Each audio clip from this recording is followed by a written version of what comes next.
যমুনা নদী কেড়ে নিয়েছে বসতবাড়ি। ভাড়া বাড়িতে দুই সন্তান আর স্ত্রীকে নিয়ে হয়েছে কোনো রকম মাথা গোঁজার ঠাঁই।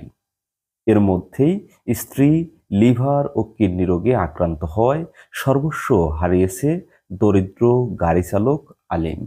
চিকিৎসার টাকা জোগাতে বিক্রি করতে হয়েছে উপার্জনের একমাত্র অবলম্বন মিশু গাড়িটিও।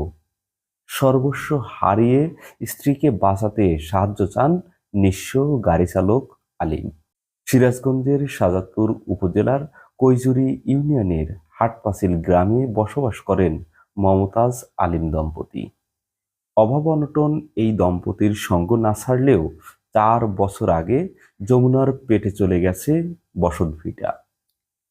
যমুনার করাল গ্রাসে নিঃস্ব হয়ে মমতাজ আলিম দম্পতি ছোট দুটি ছেলেমেয়ে নিয়ে মাথা গোঁজার জন্য আশ্রয় নেন বিভিন্ন জনের বাড়িতে। টানা 4 বছর কয়েকটি বাড়িতে আশ্রয় পেলেও স্থায়ীভাবে বসবাসের সুযোগ হয়নি কোথাও।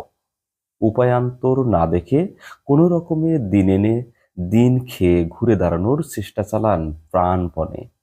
কিন্তু দুর্দশা যেন তাদের পিছু ছাড়তে নারাজ। হঠাৎ করেই মমতাজ খাতুন অসুস্থ হয়ে পড়েন। অসুস্থ স্ত্রীর শরীর ফুলে বিছানাগত হয়ে পড়লে আলিম মিয়া চিকিৎসার জন্য ডাক্তারের কাছে নিয়ে যান।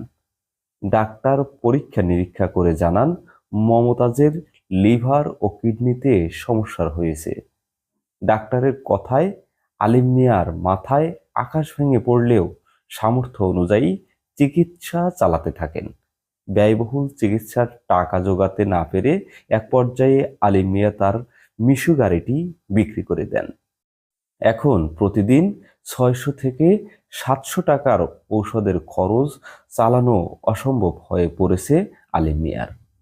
প্রতিবেশীদের দেওয়া খাবারে কোনো রকমে দিন গেলেও স্ত্রীকে বাঁচাতে বিপুল পরিমাণ অর্থ প্রয়োজন। দরিদ্র ভ্যান চালক আলিম মিয়া স্ত্রীর চিকিৎসার জন্য বিত্তবানদের সহযোগিতা কামনা করেছেন। এদের কোনো জায়গা, নিজস্ব কোনো জায়গা নাই, এরা অন্যের জায়গায় ভাড়া থাকে।